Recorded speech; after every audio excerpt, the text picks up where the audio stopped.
오늘은 맥주 감사 주일을 맞이해서 감동을 주는 감사라는 제목으로 말씀을 드리겠습니다.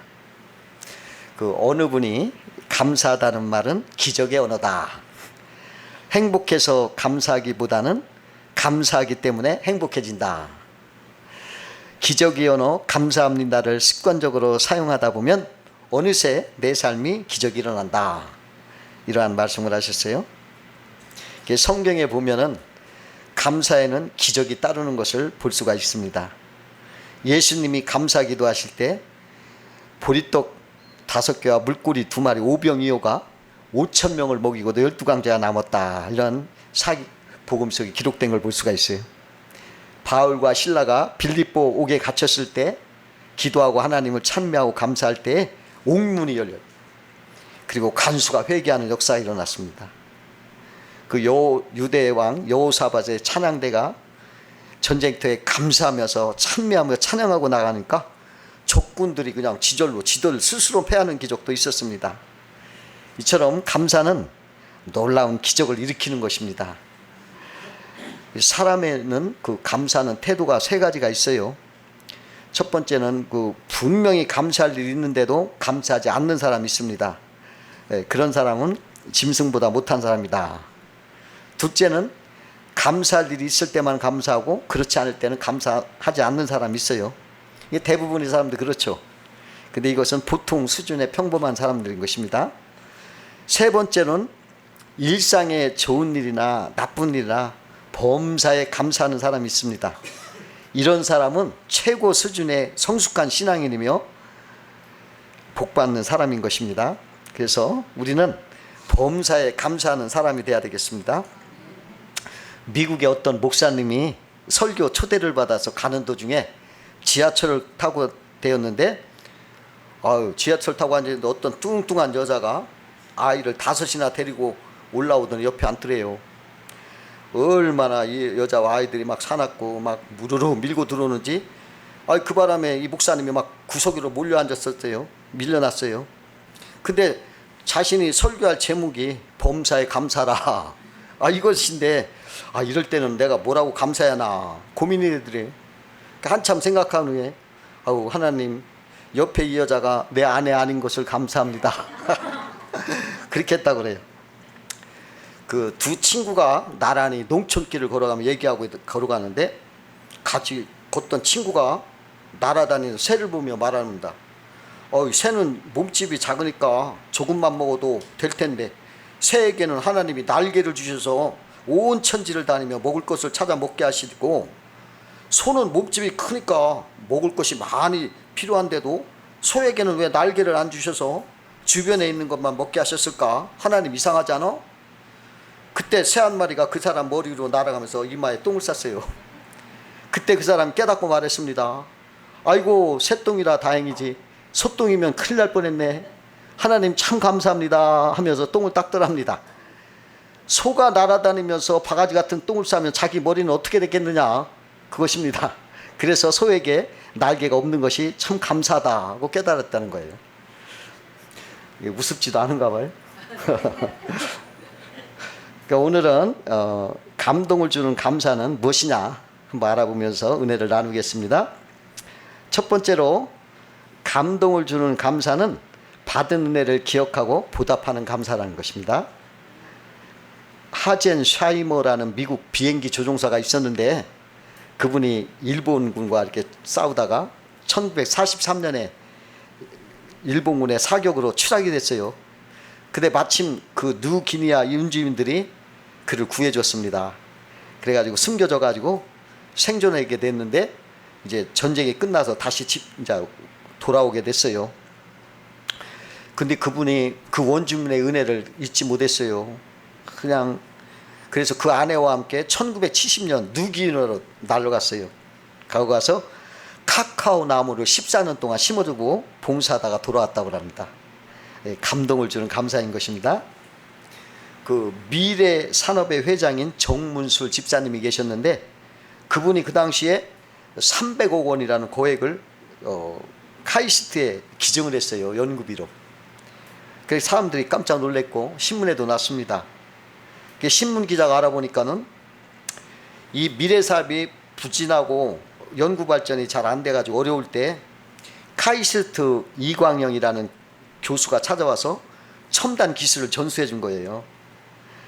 그래서 미래 사업은 그 전수받은 기술을 이용해서 많은 돈을 벌었다고 합니다. 그래서 그 돈으로 이제 은혜를 갚은 거죠. 그래서 이번에 기자가 이광영 교수에게 무엇 때문에 미래사업 알지도 못했을 텐데 기술을 가르쳐 줬습니까? 그랬더니 나는 국비장학생으로 해외로 유학까지 다녀온 사람입니다. 국가에서 준 돈으로 공부를 했으니 나도 국가의 발전을 위해서 뭔가 좋은 일을 해야 하지 않겠습니까? 그런데 마침 미래 사람이 어려움을 겪고 있다는 것을 보고 국가에 보답하는 마음으로 기술을 전수해 주었습니다. 그 회사가 잘 되니까 나도 참 기쁩니다. 그러니까 국가에서 장학금 받은 사람은 회사를 발전시켜줬고 또 회사는 고마워서 또 학교비에 연구비를 내서 이렇게 서로 간에 은혜를 보답하면서 이렇게 감동을 주더라는 것입니다. 세상에서 이렇게 살면서 받은 은혜를 기억하고 보답하려는 그런 사람은 마음에 감격이 있어요. 감사가 있어요. 그러니까 그 감사하는 마음은 성령의 통로가 돼서 큰 은혜와 행복을 살게 되는 것입니다. 그러나 은혜를 모르고 매사 자기만 생각하는 이기심으로 원만 불평하는 사람은 사탄의 통로가 돼서 고통과 불행이 따르게 된다는 것입니다. 한 마을에 어느 젊은 청년이 이사를 왔어요. 그는 동구나무 아래에 있는 노인에게 물었어요. 저는 이 마을에 이사 온 사람입니다. 이 마을 사람들 어떻습니까? 그러니까 노인이 되물었어요. 자네가 살던 동네는 어떤 동네였는가? 아유, 말도 마십시오. 사람들이 거칠고 무례하고 포악하고 나쁜 사람들만 가득했었습니다. 그래서 그 마을이 싫어서 이곳을 이사 왔습니다. 그러니까 노인이 그에게 대답했어요. 이사를 잘못 왔네. 이곳 사람들도 자네가 살던 사람들과 똑같네. 이렇게 말하는 거예요. 얼마 후 또 다른 청년이 이사를 와서 동구나무 아래 그 노인에게 또 물었어요. 그러니까 노인이 자네가 살던 동네 어떠했는가 하고 또 물었어요. 그러니까 그 청년은 내가 살던 동네 사람들은 사람들이 착하고 상냥하고 예의도 있고 사랑이 가득한 사람들이었습니다. 그러자 노인이 그런가? 걱정하지 말게. 이곳 사람들도 다 그렇게 산다네 하고 말하더라는 것입니다. 감사하는 마음으로 사는 사람은 환경이 어떠하든지 간에 감사하며 살기 때문에 행복하다는 거예요. 그러나 아무리 좋은 환경이라도 감사 없이 자기 이기심으로 살려면 불평원망이 나오고 어디나 불행하다는 것입니다. 옛말에 은혜는 물에 새기고 원수는 돌에 새긴다 하는 말이 있어요. 사람들은 은혜를 너무 쉽게 잃어버린다는 것입니다. 그 R.A. 토레이라는 목사님이 이런 책을 썼는데요. 그 미시간 주에 있는 미시간 호에서 풍랑이 나서 배 한 척이 그 풍랑에 파손되었었어요. 그때 한 수영 선수가 목숨을 걸고 뛰어들어가서 무려 23명이나 구조를 해서 그 지역 신문에 나고 아주 훈훈한 화제가 되었었습니다. 그 일이 있은 주 오랜 후에 이 토레이 목사님이 설교를 할 때 아주 오래전에 미시간 호에서 있었던 이야기, 그 청년이 23명을 구원해 준 이야기를 했더니 예배 후에 한 노인이 찾아와서 내가 바로 그 청년입니다 하고 말하더래요. 깜짝 놀라서 사무실에 들으라고 해가지고 차를 나누면서 이야기를 하는 중에 당신이 그때 그렇게 훌륭한 일을 했는데 그때 가장 인상 깊게 느낀 건 뭡니까? 이렇게 물었더니 그 노인이 말하기를 내가 인상 깊게 느낀 것이 한 가지 있는데 구출받은 사람 중에 한 사람도 찾아와서 고맙다는 사람이 없대요. 한 사람도 없더라는 거예요. 크리스마스 카드 한 장 나 받아본 일 없습니다. 이것이 내가 가장 인상 깊습니다. 그러더랍니다. 그래서 탈무드에 나오는 아주 유명한 명언이 있습니다. 감사를 모르는 자를 벌하는 법을 하나님께서 만들지 아니하는 것은 감사할 줄 모르는 자는 이미 불행으로 벌하셨기 때문이다. 이렇게 말했어요. 감사하지 않는다고 벌금을 내고 감옥을 보내고 처벌하는 것이 없어요. 그러나 감사할 줄 모를 때에 벌써 그는 이미 불행의 벌을 받고 있다는 거예요. 그러나 감사하는 자는 이미 복을 받았습니다. 감사하는 자체가 곧 복인 것입니다. 감사하는 자에게 기쁨이 있고 행복이 있다는 것입니다. 두 번째로 감동을 주는 감사는 긍정적인 시각으로 바라보는 감사인 것입니다. 바하 연주의 세계적인 권위자로 알려진 오르간 연주자가 있었습니다. 근데 그는 시각장애자였어요. 눈이 안 보였어요. 아무것도 보이지 않는데도 그는 건반 앞에 앉아 있기만 해서 치기만 하면 하나님이 임재해서 치는 것처럼 감동적인 음악을 연주했어요. 그래서 한 관람객이 그에게 와서 물었어요. 당신은 아무것도 보지 못한 시각장애자인데 어떻게 그렇게 훌륭한 연주를 할 수 있습니까? 그러니까 그분이, 나는 눈은 없지만 하나님께서 주신 귀와 손과 발이 있습니다. 그것만으로도 연과 노력을 통해서 연주를 할 수 있답니다. 이러더라는 거예요. 그는 자기가 시각장애자인 것을 불평하거나 원망하지 않고 오히려 자기가 볼 수 있고 손이 있고 발이 있고 저게 있다는 거죠. 귀가 있다는 거죠. 자기가 할 수 있다는 거, 자기가 가능한 거, 하나님이 주신 것을, 그것을 바라보면서 긍정적으로 감사했다는 거예요. 어느 TV에서 어느 요리하는 부부가 나오는데 아주 둘이 화목하게 아주 서로 잘 살아요. 그러니까 아나운서가 그걸 촬영하다가 어떻게 이렇게 행복한 가정이 되겠습니까? 하고 물었더니 부인이 대답을 어떻게 하냐면, 저는 그냥 살면서 남편 좋은 것만 봐요. 이렇게 딱 한마디로 하는 거예요. 그냥 좋은 것만 봐요. 나쁜 거 보면 안 돼요. 하면서 좋은 것만 한다. 나도 그 말을 듣고서 그거 은혜스럽더라고요. 그 부부는 서로 긍정적인 것만 봤다는 거예요. 그래서 그렇게 행복했다는 거예요. 누가 봐도 행복하게 보였어요. 그 긍정적인 사람 발명왕 에디슨이요, 67세 때 큰 시련이 왔어요. 실험실에 대형 화재가 발생한 거예요. 그래 그동안 그가 모든 기자재, 실험자료 이런 것이 다 한순간에 다 불타버려 죄가 됐어요. 일생 동안 갖고 온 것이 다 잿더미 된 거예요. 그러나 에디슨은요, 불평 원망하지 않고 뭐라고 말하냐면 하나님, 저의 모든 실수를 다 태워주셔서 감사합니다. 이제 다시 시작하겠습니다. 그로부터 3주 후에 놀라운 일이 일어났습니다. 에디슨이 그 충기를 발명한 것입니다. 긍정적인 사람은 이렇게 된 거예요. 어느 과부에게 두 아들이 있었어요. 큰 아들은 집신장수하고 작은 아들은 우산장수를 했어요. 비 오는 날이면 이 과부는 큰 아들 집신 안 팔리니까 걱정하고, 또 맑은 날이면 둘째 아들 우산 안 팔릴까 걱정하고 늘 우울한 거예요. 옆에서 지켜보던 사람이 안타까워서 충고를 합니다. 이보시오, 생각을 바꿔서 비가 오는 날은 우산장수 아들 우산장사 잘 되니까 기뻐하고, 해가 뜨는 날은 집신장사 잘 될 걸 생각하면 좋지 않소? 그러니까 그렇지. 그래서 생각을 바꿨더니 날마다 행복하다는 거예요. 그 생각만 바꾸니까 이렇게 행복한 거예요. 보는 시각이 중요한 거예요. 뭐든지 보는 시각에 따라서 행이냐 불행이냐 나오는 거예요. 현실은 똑같아도 시각이 달라지면 기뻐지고 즐거워지는 거예요. 감사할 수 있게 되는 거예요. 그래 행복해지는 거예요. 머리가 자꾸 빠져 고민이 깊었던 사람이 이런 글을 썼어요.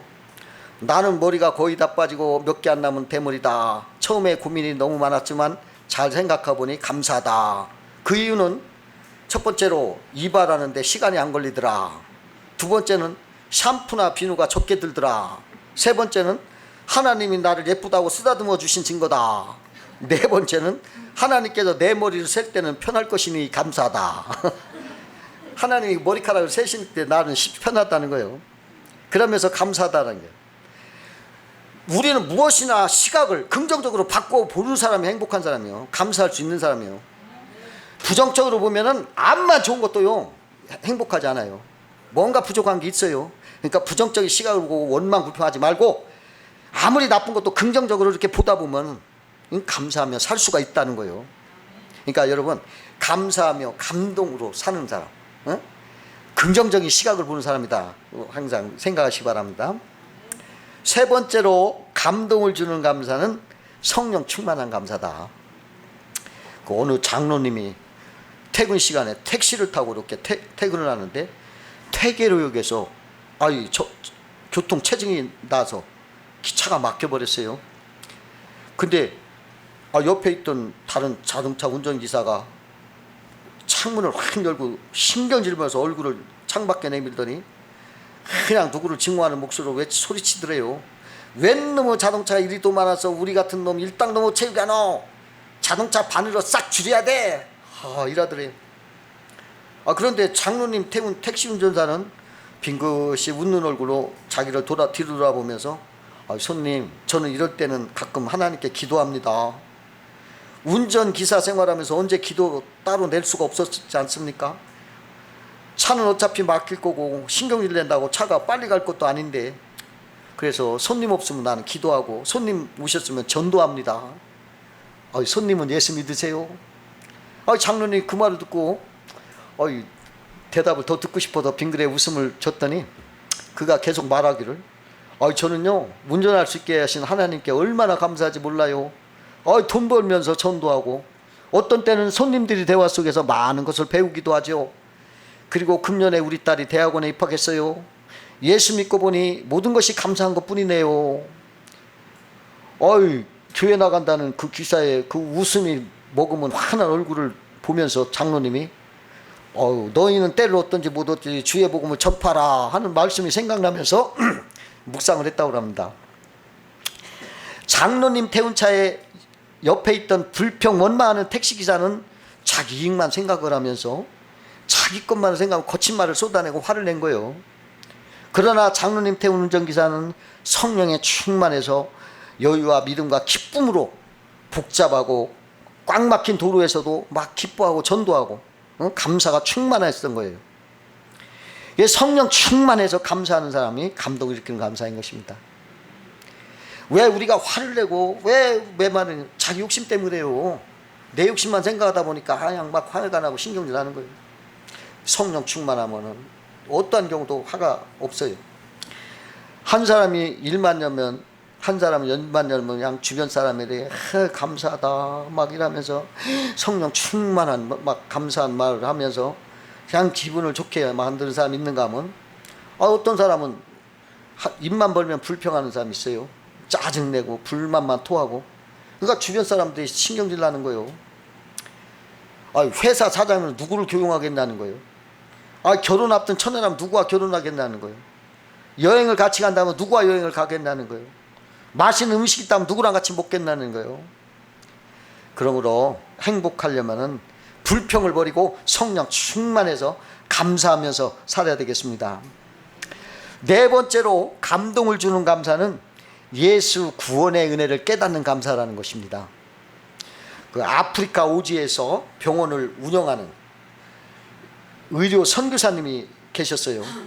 어느 날 흑인 청년 하나가 정글에서 칼로 나무를 찍다가 자기 발등을 찍어서 막 피 흘리는 발을 나무 위로 이렇게 움켜 싸고서 병원에 있는 20리길을 막 뛰어온 거예요. 그래서 선교사님이 그 청년을 치료하고 있는데 얼마 후에 그 흑인 청년의 어머니가 찾아온 거예요. 그래서 선교사님 깜짝 놀랐죠. 그 어머니에게 이 밀림에서 어떻게 이곳을 찾아왔습니까? 하고 물어봤더니 그때 그 어머니 대답이 참 인상적이었어요. 아들의 핏자국을 보고 따라왔지요. 근데 그 말을 선교사님이 듣자마자 마음에 평생 잊을 수 없는 메시지가 됐대요. 그래, 맞다. 십자가에서 나를 위해 피 흘리신 예수님의 핏자국을 보고 나는 날마다 예수님의 피 흘리신 구원의 사랑을 감사하며 예수님을 따라가는 삶, 이것이 우리 기독교인의 신앙생활이구나. 그 구원의 은혜를 깨닫고 감사했다는 거예요. 날마다 예수의 핏자국을 보고 나는 살아가겠다 감사하면서 나를 위해서 피 흘리신 그 사람, 내가 그분을 주인으로 모시고 살아가겠다. 얼마나 행복한 사람이에요. 예수 십자가의 사건을 확신하지 못했던 어떤 목사가 있었어요. 근데 월리엄 쿠포라는 목사입니다. 근데 이분이 어느 고난주간에 앞둔 토요일날 자기 교회 주부를 이렇게 들여다보다가 구원을 받은 거예요. 그가 주부를 볼 때 주부에는 누가 예수를 죽였는가 이렇게 설교 제목이 있고 바로 그 아래에는 월리엄 쿠퍼 목사 이렇게 쓰여져 있는 거예요. 그 주부를 한참 바라보다가 갑자기 자기 죄가 예수님을 돌아가게 하셨다는 걸 깨달아서면서 막 통곡이 나오더래요. 나를 위해서 피 흘려주신 그 구원하신 예수님 앞에 엎드려서 예수님이 나의 구주라고 자백을 하고 고백을 하면서 울었답니다. 예수 구원의 은혜를 깨닫고 감사 감격해서 그 드리는 감사가 정말로 감동을 주는 감사인 것입니다. 다섯 번째로 감동을 주는 감사는 병을 고쳐주신 것을 감사하는 것이다. 감사하는 것입니다. 시편 103편 2절과 3절에 보면 내 영혼아 여호와를 송축하며 그의 모든 은택을 잊지 말지어다. 그가 내 모든 죄악을 사하시며 내 모든 병을 고치시며 말씀하셨습니다. 하나님은 성도의 모든 죄와 질병을 고쳐주시는 분이십니다. 1998년 한 해 동안 미국 듀큐대학 병원에 해롤드 퀘니와 데이비드 라슨 두 의사가 실험 연구 결과 보면 매주일 교회에 나가는 사람들은 병원에 입원할 확률이 적고 입원하더라도 빨리 치료되어서 입원 기간이 짧다는 것이 연구됐어요. 그리고 매주일 교회에 나와 예배드리는 사람은 그렇지 않은 사람보다 평균 7년을 더 오래 산다 하는 것을 연구에서 밝혀냈어요. 또 1999년 듀큐대학에서 약 4,000명을 대상으로 조사한 바에 의하면 예배에 참석하여 찬송과 기도를 드리고 말씀을 듣는 것이 우울증을 줄이는 데 효과가 있었다는 것입니다. 규칙적으로 교회에 나가는 사람들의 경우는 고혈압도 잘 나타나지 않는다 이렇게 밝혀졌대요. 세계 최고의 암 전문 병원인 미국 텍사스 주립대 MD 앤더슨 암센터에서 31년간 일한 김의신 박사는 감사와 찬양이 암치료에 실제적인 효과가 있었다고 말했어요. 교회 성가대원들과 일반인들을 비교해보니 성가대원들의 면역세포, 일명 NK세포가 일반인들보다 무려 1000배나 많은 것을 측정했다는 거예요. 감사로 찬양하고 사는 것이 그만큼 우리 건강에 유익을 하다는 것입니다. 감사는 스트레스를 완화시키고 면역계를 강화하고 에너지를 높이고 치유를 촉진한다는 것입니다. 감사는 정서에도 좋은 반응을 일으켜서 혈압을 떨어뜨리고 소화작용을 촉진시키고 이 감사는 우리 몸에 고치는 양약이라는 거죠. 그 일본 해군 장교 가와가미 기이치라는 사람이 제2차 세계대전이 끝난 후에 귀국해서 오랜만에 고향에 돌아와 보니까 차마 눈뜨고 볼 수 없을 만큼 피폐해 있어가지고 하루하루 사는 것이 짜증이 나고 불평불만이 막 쌓였어요. 그러다 그는 전신이 굳어져서 조금도 움직일 수 없는 병에 걸렸어요. 그때 그가 정신치료가 후지다 의사를 만나게 됐습니다. 그 후지다 씨가 그에게 매일 밤 당신은 감사합니다라는 말을 억지로라도 10,000번씩 하세요. 그렇게 처방을 했어요. 그러니까 기이치는 자리에 누운 채로 하기는 싫었지만 낫기 위해서 매일 밤 계속해서 감사합니다, 감사합니다 이 말을 계속했다고 합니다. 어느 날 아들이 감 2개를 가지고 와서 아버지 감 잡수세요 하고 주었어요. 그때 매일 감사해서 매일 계속해서 감사했던 사람이라 감사 몸이 배어가지고 아들에게 감사합니다 하고 와서 손을 쭉 뻗친 거예요. 아유 이게 손이 딱 내니까 손이 움직여진 거예요. 치료된 거예요. 그러더니 목이 뻣뻣하더니 목이 또 굳어졌던 목이 움직이더라는 거예요. 아, 이 감사하다가 이 부치병이 낫게 됐어요. 이 감사는 이렇게 위대한 거예요. 불평 원망하지 말고 감사하면서 겸손한 마음으로 사시기를 주의 이름으로 축원합니다. 맥주 감사절 맞이해서 우리가 범사에 감사해서 행복하고 영육과 치료가 임하시기를 주의 이름으로 축원드립니다. 기도하게